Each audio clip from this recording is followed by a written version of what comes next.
My daughter's in the next room writing her own book and watching Spider-Man, so she might crash this at some point. So apologies if she does. No, that would be better, I think.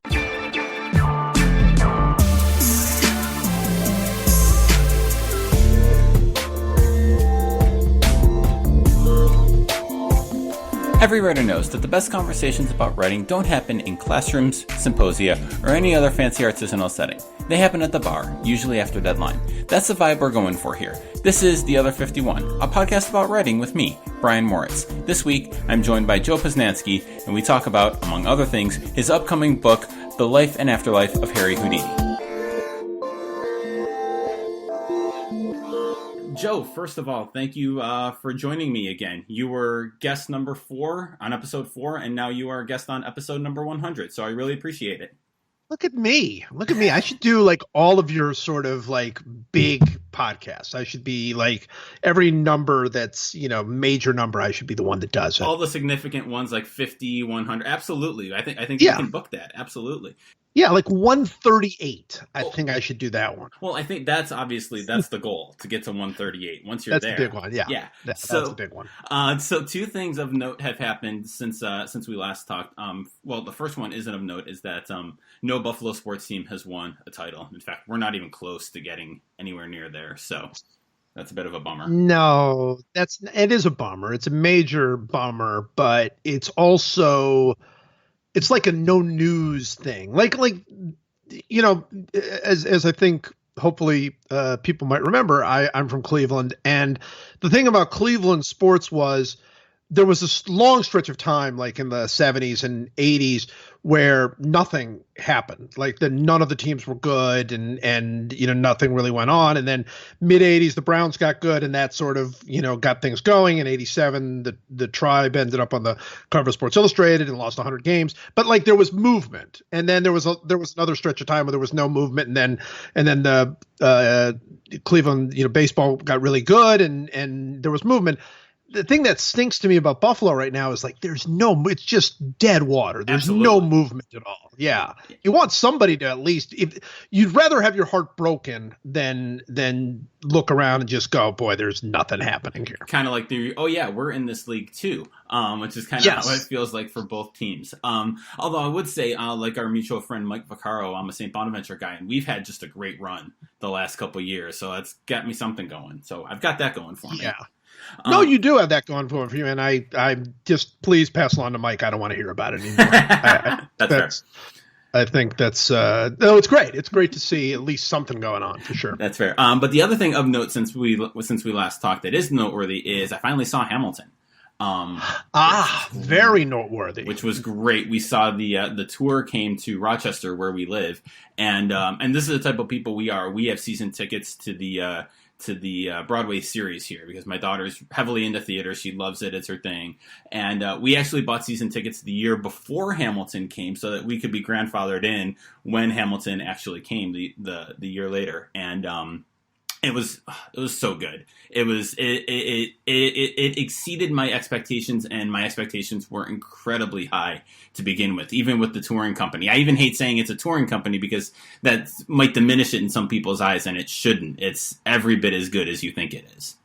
Yeah, that's the thing that's so incredible about it. We have now seen it 3 different times. We saw it in New York, and when I wrote about it, a few years ago, and then we saw it on the national tour, and then I took my younger daughter to see it in New York with a whole different cast, and it's fantastic every single time. I mean, it's one of those shows that's exactly what you say. You go in super high expectations. You've paid a lot of money to get there. You've waited a long time. You've bought tickets in advance, like you did, season tickets in advance. And so you have like this, like, oh my gosh, this is never going to live up to what I'm hoping for. And then it always exceeds. And the cast, it doesn't really matter because the people who are in the cast are always so inspired to be a part of the show. They're fantastic. And it's an experience every single time. I've never seen a show like it. Do you have a favorite moment in the show now that I've seen it and can kind of play some staging to it? Because I have one that stands up, and I'm curious of what do you have moment or moments that like in the live show maybe struck you more than the cast recording did, or kind of hit you differently every time?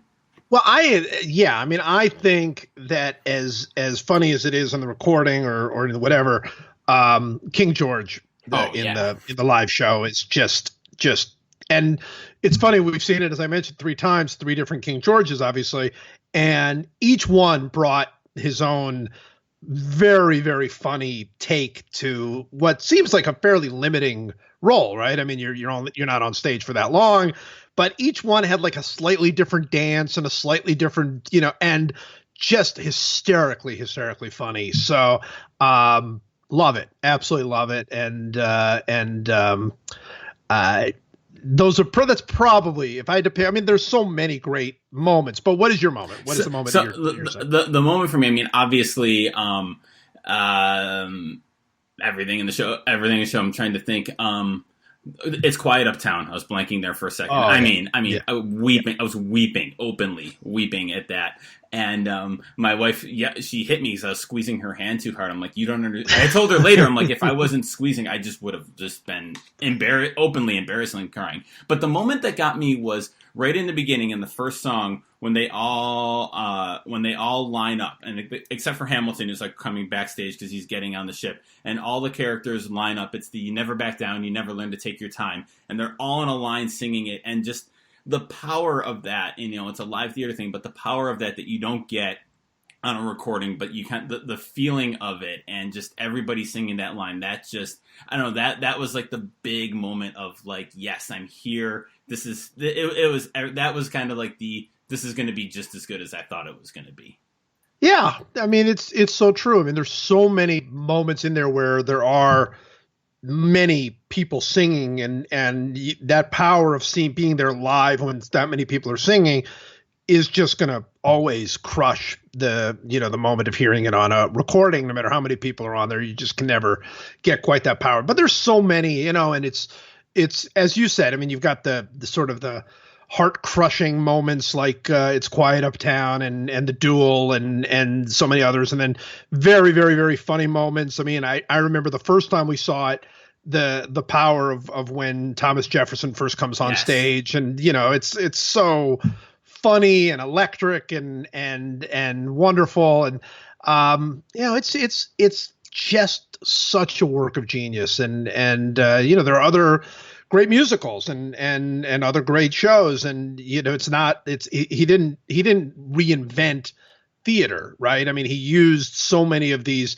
themes and these methods that have made other shows great, but he just it's that old line about everybody uses the same words, but somehow Shakespeare uses them differently. I mean, that's what that show feels like. It just feels like an artist at the top of his power, creating something that is not new but feels entirely new. Yeah, it almost feels. I don't like calling it my favorite musical, because to me it's like Hamilton, and then there's everything else. Like, I have my favorite musicals, but Hamilton definitely stands alone. Like, you can't compare it to other great, amazing musicals, but it's such a unique thing. So it is. It's incredibly unique. So I'm so glad you got to see it. That's awesome. That was awesome. So let's talk about this book, because I heard you wrote a book about Harry Houdini. God, I don't know if I should talk about that, because I've tried to sort of keep it on the down low a little bit. Yes, I've written a book called The Life and Afterlife of Harry Houdini, which is coming out October 22nd, which still feels incredibly far away. And maybe that's because I started sort of obsessively pitching it months ago. But really, really excited. It was a completely different kind of project from anything I've ever done. Obviously, as a sports writer, to go out and try something entirely new, and it was a little bit scary and a little bit different, but just could not be happier with how it's turned out. Could not be happier with the early reaction to it. The response has been crazy. I mean, really and truly crazy, and which is means so much to me. And I can't wait to people to see it. I can't wait for people to share it. You can pre-order it now. You have to say that. You can pre-order it at Amazon and Barnes & Noble and IndieBound and all the other places. But I'm ready. I'm really, really ready for it to come out, and I'm really, really ready to sort of take it into the world and see how people respond. I'm just excited it comes out on my wife's birthday. So birthday shopping done. That's fantastic. Perfect. Oh, yeah. It's the ultimate birthday present. That's all anybody's saying. What's this time like for you for an author? I know you've written a couple different books in the past, but what's this time like where you have the book, it's done, it's printed, it's ready to roll, but it's still, like you said, a couple months out before it actually comes out. So what's this time like for you? This one in particular is frustrating. I won't lie. And the reason is because this one, it was a little bit different. I mean, this is my fifth book, and each of my other books were on a different kind of schedule, but the schedule was pretty set, right? So I finished the book, like my first book, Soul of Baseball. I finished the book September-ish of 2007. And it came out, I think 2007, and it came out early 2008. So, I mean, like, it was like 6 months between finishing the book and when the book actually came out, or 7 months. That's pretty common. I mean, there can be a little bit longer gap, a little bit shorter gap, depending on whatever.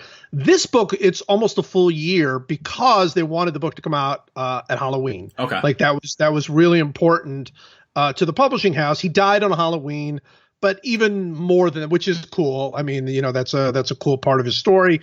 But what even more so, it just feels Halloween-y, right? It feels like, creepy and magic and fun, and they really thought that was going to be good for the book, and I think they're right. And of course, as an author who wants his work in the world, I fought at first and said, no, it seems to me like a perfect, May book, right? Just to get that book out there. But I think they're right. So that's, it's one thing to say that they're right, but it's another thing to sort of be sitting on the book for as long as we have been.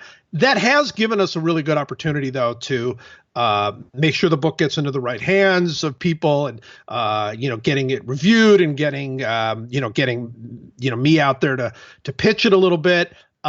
So there's been a buzz about this book that was probably not there for most of my other books. And it's, that's cool. That's cool. So it's frustrating. I want it to be out tomorrow. I'm ready to go. I'm ready to have people see it. But it's smart. And so I'm in the waiting, but excited process. We're getting much closer. I mean, look, 2 months out is really not that long anymore, because the first, about 3 or 4 weeks before the book comes out, I mean, we're in active selling mode. So that'll be, that's only a month away. And so we're getting closer now, and I definitely can feel that. I've had Jeff Pearlman on a few times, and we've talked about the book writing process and the promotional process. And what's that like for you, as someone who's kind of a lifelong journalist and a lifelong writer, to kind of be in selling and promotional mode? What's that like for you? Is it challenging? Does it come naturally to you? Doesn't necessarily come naturally to me. Very little comes naturally to me. I mean, that's sort of my reality. But this book is different, and I will say that. I mean, because my first 4 books were all sports books, and I knew generally. My first book, I had no idea what I was doing, and my second book was The Machine, and it was really specific to the 75 Reds. There was only sort of a limited place I could go. My third book was Paterno, which had its own story behind it, and my fourth book was Secret of Golf, which again was very directly in the golf community. And each of those books, there's a certain way to pitch. I like for Secret of Golf, I did 80 radio interviews in 2 days or something like that. I mean, it was just one after another. And, that's not fun, but it's, you have to do it, and you're excited about the book and you want to sell it. This one, I will say, because it's so new, because it's such a different community than I've ever written for, because it's such a different book than I've ever written. I'm really, really eager to promote it. I'm really eager to get it out there and have certainly been doing that. We joke about it, but I write all the time about how, hey, I don't know if I mentioned this, but I wrote a Houdini book. So that's sort of become this joke, but it really is important to me because I want this book. I want people to see it. I think people will like it. I think people will really get a kick out of it. I don't think there's been a book exactly like it. That's a different kind of feeling too, because it's both a biography of Houdini, which has been done many, many, many times. But it's also a biography of magic today and sort of Houdini's impact on the world. So, half the book is David Copperfield and I can name several magicians, Joshua Jay and Lee Trubosic and a few other magicians who have taken some inspiration from Houdini, and a bunch of sort of Houdini, what I call true believers, people who do Houdini websites or written Houdini books. And I really dive into their lives and what it is that they see about him and why this guy who, was at his peak more than 100 years ago on vaudeville, just a sort of a New York street urchin who decided to start escaping from handcuffs, why this guy still is such a, he's the most famous magician in the world today. And nobody from that time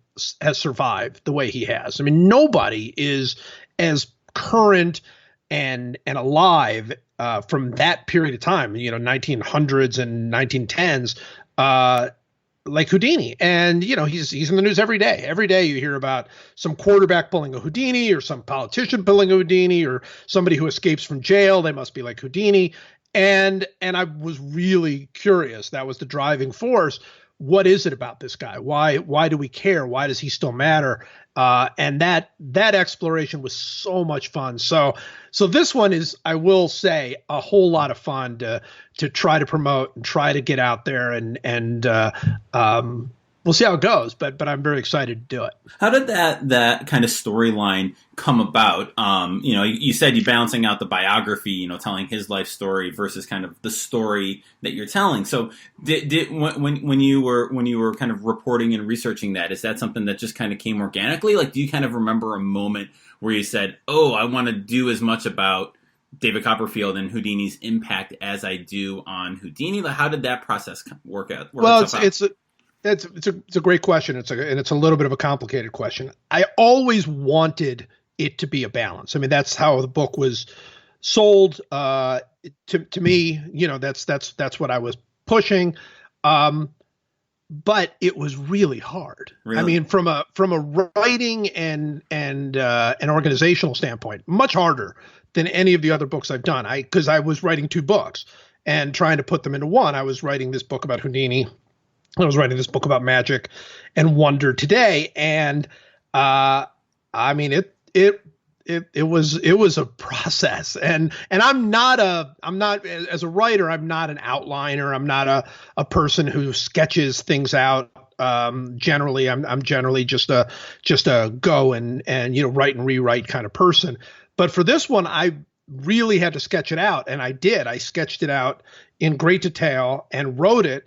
And it was a flop. I mean, it just wasn't working. And then I resketched it out and wrote it again, and it still wasn't there. And then I resketched it out. And so it was several efforts to really get it where it ended up being. And then, I sort of had a couple of little epiphanies as I was working on it, trying to figure out, well, what is the center of this book? That was the hardest thing for me to find, because I'm writing about Houdini and I'm writing about wonder today, and they're both really important to me. But what is the center of this book? What is this book actually about? And it was trying to figure that out that led to sort of creating this structure. And like I say, I think it's kind of unique. I have read a lot of books, not just about Houdini, although I read a lot of books about Houdini, but a lot of books about people who have had this lasting impact, to try to see how many people have really written sort of this yesterday and today kind of idea, this life and afterlife idea that is the center of the book. and there aren't that many, and there have been done, and I didn't, there are some that are really, really good, but even those I didn't really pull a lot from. I kind of had to sort of make this one up a little bit from scratch, and that's one of the other reasons I'm really, really proud of it. So what is the center of the book? I've tried to explain this even to my wife, because she's like saying, because there was a big change in the book when between whichever draft there were, I showed her one draft and she kind of read through it and whatever, and then the next draft it felt entirely different. It really wasn't, but as it read, it felt entirely different, and she said that, and my editor said the same thing. Like, what the heck happened? How did this happen? And what I determined was, and I don't know if this will make any sense to any of the listeners out there. The book was about today. That was the sort of this epiphany, and that sounds so silly and simple, but I kept going back and forth and back and forth. Okay, it's about Houdini, and it's about these people, and it's about Houdini, it's about these people.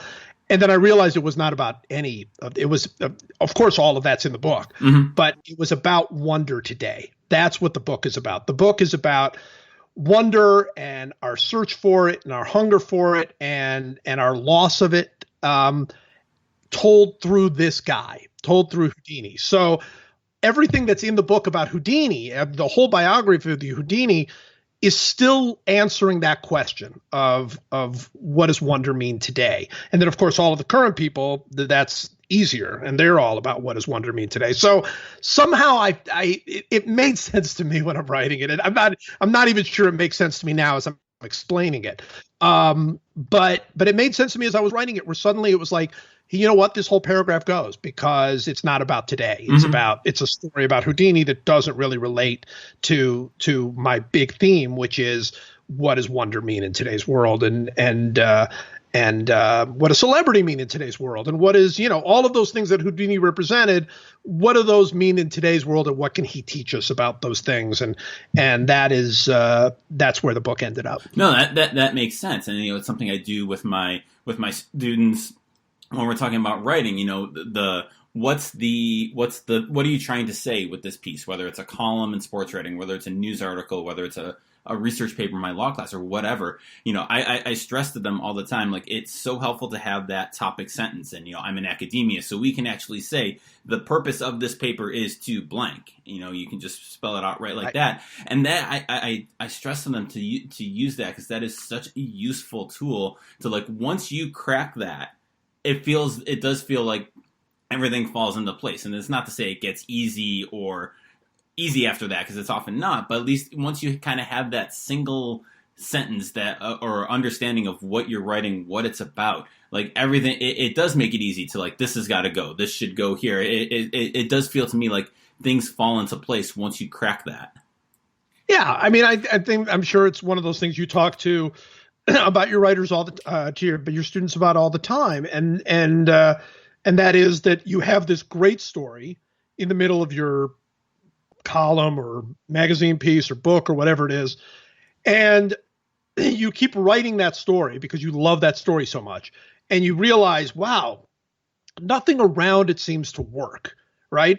And it's all because that story, as great as that story is, doesn't belong in your piece. Right. It doesn't say anything. It's fun. It's funny. It's sad. It's emotional. Whatever the case may be, it's a great story on its own, but it doesn't further what your point is. Right. And it's a topic sentence is one thing, but even more when you're writing a book, it's a purpose. And it's very, very difficult because a book is sprawling, and mine is 350 pages or whatever it is. And you're going, you're going all over the place, and you want to have the freedom to sort of expand and dive deeper into certain things that in a magazine piece you might brush over. But it still has to fit the purpose, and it still has to get to where you're trying to go. And that was really it for whatever reason, it turned the light on for me. I mean, I always felt like I knew what I was doing and I knew where I was going with it. But when I was able to sort of pull it down from 2 or 3 purposes down to one, it really clarified things for me as a writer. So, as a longtime podcast listener, I know that this is the question you love to get most when having written a book. But what surprised you? It's a great question. It's a great question. I have said on the podcast a few times that it is the number one most asked question of writers, which is exactly why I asked. I knew that's exactly why you asked me, and that's why I had to sort of unveil that little story. So much surprised me. I knew so little about this coming in. I mean, it's really true. This is going to be the easiest what surprised you, because when I did the book on Tom Watson, like, what surprised you? I kind of knew most of the things. I mean, there were a few surprises here and there. This book is like one big gigantic surprise. I knew nothing about magic. I knew very little about Houdini. I just had this. I liked it a lot. I liked magic a lot. I liked Houdini a lot, and had this sort of very vague layman-like understanding of those two things. So it was a constant surprise what it is that magicians do, constant surprise what it is that they think about when they're trying to create wonder, what all of these amazing Houdini stories that I had no idea about anything about at all, about what it was that drove Houdini and what it was that inspired him. And, I have a whole section in the book about an escape called the Mirror Cuffs, where the Daily Mirror in London had challenged Houdini to escape from these inescapable cuffs. So there's a whole story behind the cuffs and who created them, and it was like this big wonderful thing. And Houdini was going to have to escape from these inescapable mirror cuffs. And it's been more than 100 years since it happened, and we still don't know how he did it. We still don't know how he did. It's one of the great lingering mysteries of magic, is how did Houdini escape from the mirror cuffs? So I go in depth, all the theories of how he escaped, my own theory of how he escaped, all these great things. I don't think I'd ever heard of the mirror cuffs, but when I started, I mean, if I did, it was very, very vague. So for me, the surprise is everything about the book.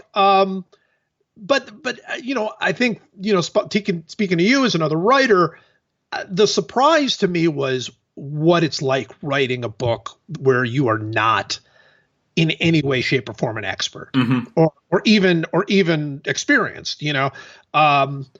It's really felt like, and this was exciting for me. I didn't know if it would be, but it felt like being out on the high wire again. I didn't know who to call.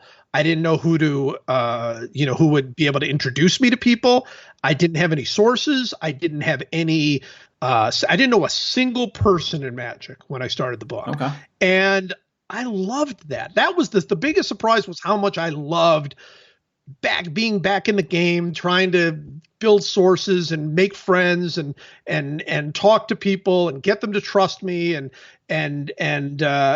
all of those things, doing that all over again in my 50s. And after, 30 years of doing that as a sports writer, I was surprised how much I loved doing that. Was it hard for you, or is it kind of like the cliche riding a bike? Like, kind of once you realized that, you kind of got into a flow of it, or was there a little like, how do you work past that? Oh God, I don't know what I'm doing here. I don't know who to talk to. I'm at ground zero. Was that, how did you kind of work through that? It's so weird. It was just a thrill for me. I hate roller coasters. Hate them. I'm not I can't do them. But I think that must be the people who like roller coasters. I think that must be the feeling. It's like like a fear you look forward to. It's like this feeling that is a little scary, but you want it and you hunger for it. I remember not that long into the process, one of the very first people who sort of granted me, any kind of access, and it was the biggest break that I got in the whole book, was David Copperfield. And I went out to Las Vegas and spent time with him and got to go to his museum. And that's a big part of the book.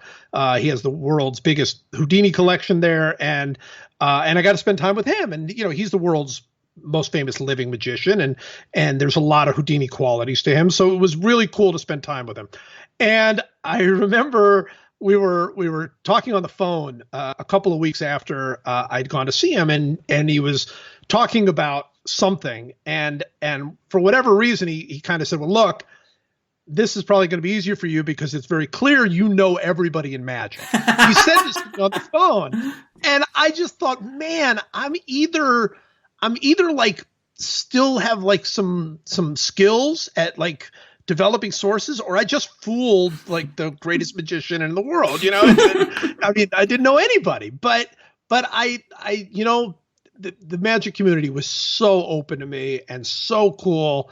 And I think, and I'd heard that it was going to be really tough. I'd heard, magicians are very insular. They don't like people coming into their world. They're, of course, very protective of their secrets and those sorts of things. And I was told it was going to be a very, very difficult entry for me. And it was not at all. And I think the reason was, and I think this is something I'm sure you say to your students, and it's something that I say to young reporters, I was clearly the dumbest person in the room, and I didn't hide from that. Yes. I didn't hide from that. I went to these people and I said, look, I'm writing a book about Houdini. I'm writing a book about magic. I don't know anything about magic. I don't know that much about Houdini. Can you help me? And if you put it that way and you're that disarming and you're that honest, not everybody's going to be with you, but most people will. Most people will want to help you. Especially when you make it very clear you're not there for any threatening reasons at all. You're there because you want to learn, and these people have great knowledge and great understanding and this great sense of art. And so it was wonderful for me. It was absolutely wonderful for me. I do. I tell my students, and I used to do that as a reporter all the time. If I didn't know something when I was talking to a baseball player or something, it was very much like, this is probably the dumbest question you're going to hear all day, but da-da-da-da-da. And it disarms them. The worst thing you can do in an interview or kind of a research type situation, I found, is try to fake it. I have faked it and it ended poorly, but when you don't, and so I tell my students, and it's a hard lesson, I think, for them to learn, but I think once you kind of own that and steer into the skid a little bit, people are willing to help you. They're willing to they love talking about what they do, about their craft, whether it's a pitcher, whether it's a magician or a writer or something like that. Like, they've invested a lot of themselves into this. They love someone who's genuinely interested. Most of them love someone who's genuinely interested in what they do. That's right. That's 100% right. And I would take it a step further. What they really don't like is you pretending that you know as much as they do. Right. I think that's really offensive to people. One of sort of the moments in my career as a sports writer that fundamentally changed me was I was sitting next to Billy Williams, Hall of Famer Billy Williams, in a press box. He was the roving hitting instructor, I think, for the Cubs at the time. And it was a minor league game, and I was there, and I was sitting right next to him, and I thought, Billy Williams, sweet swinging Billy Williams, one of the great hitters of all time. And I said, Mr. Williams, I have a question for you, and I know it's really, really stupid, and I apologize, but I just wondering if you could explain to me the difference between a curveball and a slider. And I was 21 years old, probably. Okay. And you could hear like people in the press box groan. I mean, you could hear them groan when you ask something as basic and silly as that. And he spent the next 20 minutes. It was like getting a TED talk on pitching, He spent the next 20 minutes giving me a master class on the difference between the curveball and a slider and how different sliders work. And this is how Gibson's slider went. And this is how Carlton's slider went. And I use that information to this day. This is 30 years ago. And I use that information to this day. And he said at the end, and I will always remember this, he said, don't let them laugh. Don't worry if they laugh at you. Don't worry about it, because they don't know. And I think that's right. I think that you know sort of like on a very surface level, but nobody in that press box, and very, very few people in the world, know the difference between a curveball and a slider the way Billy Williams does. Right. So that was a real eye-opener for me, and it was hugely helpful for me and completely honest for me when I go up to a magician and I say, okay, I don't understand why, how do you even do like a handcuff escape, and why would people care, and what difference does it make, and what are you hoping for in the audience, and what do you want them to see, and what do you want them to feel, and you know, these people, they don't get asked that Right. question a lot. And they like it. They like talking about it because they think about it all the time. Magicians are just like athletes in the sense of it's 24 hours a day that they're thinking about some bit of magic that they want to do, can do, failed, a trick that they believe is going to be a huge hit but hasn't worked yet. I mean, it's a real process, and they love talking about it as long as you can say, hey, I'm not coming at this for any other reason other than I want to know. I just want to know, and I just want it so I can write about this incredible art form in a way that hasn't been written before. Yeah. So this might be a weird question, kind of playing off of that, but I'm wondering, from your work on the book, because I think a lot of people now, especially younger people, they come at magic through the lens of Harry Potter and the movies and the books. How is that kind of reflected, impacted the magicians, the performing magicians, if at all? I think it has, only because it's impossible. It's impossible not to be, sort of moved by the hair, people who grew up in this world. There's a young woman named Jen Kramer who is the only woman with a magic show in Vegas right now. She has her own show in Las Vegas. She's wonderful. She's brilliant. Went to Yale, like this incredibly talented and wonderful young woman. And for her, those two things absolutely blended. I mean, she chose Yale because it was the place that reminded her the most of Hogwarts. I mean, that's how her mind works. It wasn't a big role. It wasn't a big player for me in my book, because the wonder that I talk about in my book, we all know about the wonder of like Marvel comics, right? Mm-hmm. The Marvel movies are they spark wonder. That you look at the top 10 movies and 6 of them are superhero movies, and that's a different kind of wonder. I mean, it's still very, very prominent, but it's a wonder that is sort of our time. And the same is true with Harry Potter. It's like this fantasy, kind of thing. But the magic that you can do with your hands, the magic that you can put right in front of somebody's face, and they know it's not real. They know that you're not making that disappear. You're not, there has to be a way that you can find their card. I mean, there's that, it instinctively, but can you still use that to spark this kind of wonder in people? So that's the kind of wonder I really talk about in the book. That's the kind of wonder that obviously Houdini spent his life, developing, was this idea that this little guy could escape from anything. That's this kind of wonder, and it's not make believe. It's real. It's right in front of your face. It's not like it's not fantasy. It's not Harry Potter, and that is really cool. And I me, I love the Harry Potter world. I love that kind of magic, but it's different than what I was writing about. You've used the word wonder a lot in talking about the book and talking about magic. How do you define wonder? It's a good question, because it is the single word that sort of got me into this whole project in the first place. It's this sense of believing in the impossible. And I talked, the original name of this book. So there's a wonderful magician named Jamie Ian Swiss, who's he's like a magic philosopher. And he was talking to me about this book, and he was saying, the thing you have to remember when writing this book is Harry Houdini was not a magician. And I said, what do you mean he wasn't a magician? He's like, he was an escape artist, but he was not a great magician because he didn't do the impossible. And I said, well, what do you mean? He escaped from all of these, these boxes, the Chinese water torture cell, the handcuffs, the straitjackets.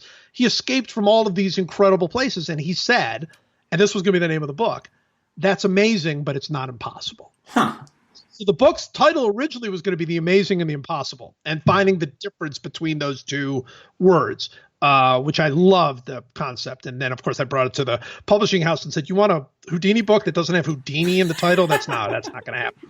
So that died a very, very sudden death. But that's the idea of wonder. The idea of wonder is being able to take your mind so you're grounded. We're all grounded in reality. We're grounded in the day-to-day. But what is it that can take our minds to believing in something different and more. And of course, there's religion, and that's a faith is a different thing, I think, from wonder. I'm talking more in the secular world that we live in. There's this thing that just allows you to sort of just, that we talk about your mind. Oh my man, that just blew my mind, exploded my mind. That feeling of wonder, I think used to be more prominent. This book started with a pitch to write a book about Babe Ruth. Okay. And I didn't want to write a book. It wasn't for me. I was pitched to write a book about Babe Ruth. And I said, well, I don't want to write a book about Babe Ruth. And then as it turned out, it was a good idea. A couple of other people who wrote great books about Babe Ruth since then. And they said, well, isn't there anything about Babe Ruth that interests you? And I said, the only thing that really interests me about Babe Ruth is that he inspired wonder in people, that I don't know if anybody can do today, like as an athlete, because he comes from this time, not just before Twitter and before, social media in general, but from this time where news traveled slowly and people weren't very interested in the personal lives. They were just interested in these athletes as folk heroes, and Babe Ruth was the ultimate folk hero. And, we can't have it like that today. And I don't think we'd want it like that today, but there was something about Babe Ruth that is lacking today. And we could never have somebody who's that wonderful, forever. I mean, you could be for a brief period of time, it can happen, but over a long period of time, Babe Ruth is still regarded by everybody basically as the greatest baseball player ever. He played, all these years ago. So that's what interested me, but I knew Ruth wasn't the right guy to tell that story. And so that's how I ended up with Houdini. I thought Houdini was a much better vehicle for that story. And then of course started getting to learn more about Houdini and realized that this guy lived an amazing cinematic life, and I wanted to tell that story too. So I ask everybody who's on the podcast this, so I'll ask you, what's the best thing you've read lately? Ooh, the best thing I've read lately is this should be harder than, because usually you would ask me that, I'd be like, oh God, I've read quite a few good things lately. And I have, but definitely Nickel Boys by Colson Whitehead. Okay. I just finished it about a week ago. I'm still spend a ton of time thinking about it. Just incredible, haunting. I'm not a huge fiction reader. I tend to prefer nonfiction. I do read some, obviously. Probably read maybe a dozen novels a year, and then many, many more nonfiction. This novel just took me to a different place, and even more than for me, it was even more than Underground Railroad, which was his last book, the one that won the National Book Award and everything else. And that was wonderful. That was an amazing book. But something about this book, there's a twist in it that is really, really compelling to me. And I don't want to give too much away. It's not a long book. It's a pretty short read, and it'll stay with you. It's really, really good. Awesome. And good news, I just checked. Nobody has hit 2 home runs in a game today yet. It's only a matter of time. I mean, granted, there have been no games played yet today as we record this, but that's a minor detail. I think you'll be safe. Yeah. I don't think it's so.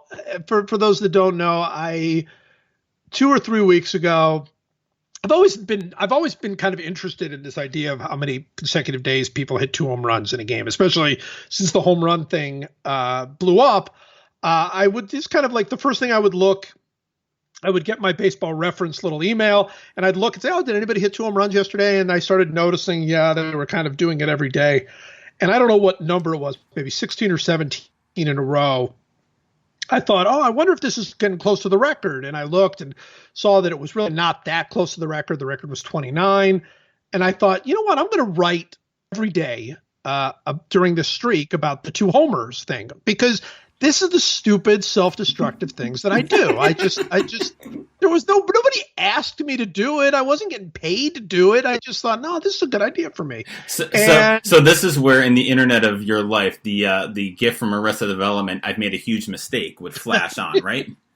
I knew while I was doing the first one, it was a huge mistake. I knew it as I was doing it. I'm like, what if this streak goes on? But it had never been more than 29, and we were up to like 17 or 18. And I thought, okay, look, how long is this thing going to go? Well, we're now up to 36 straight days. So I've now been doing this for more than 3 weeks, every single day.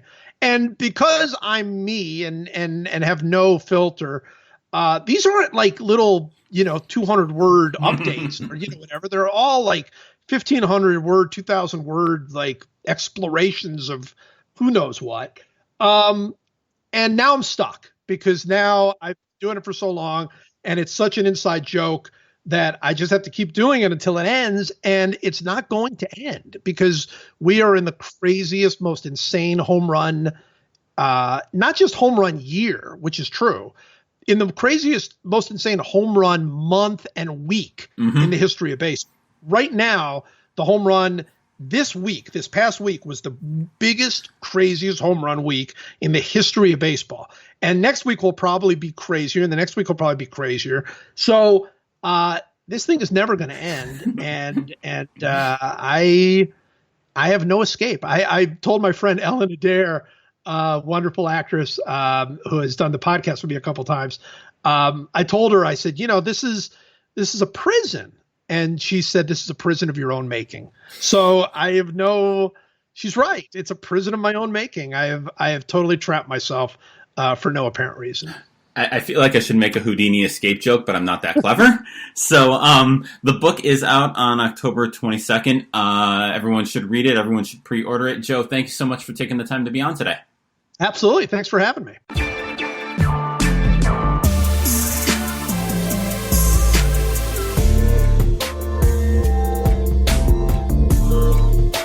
As always, thanks for listening to The Other 51. You can find show notes for this episode and all our episodes at sportsmediaguy.com on the Other 51 tab. You can subscribe to the show wherever you get your podcasts. I can highly recommend Overcast for this. Our theme music is by Ellie Moritz.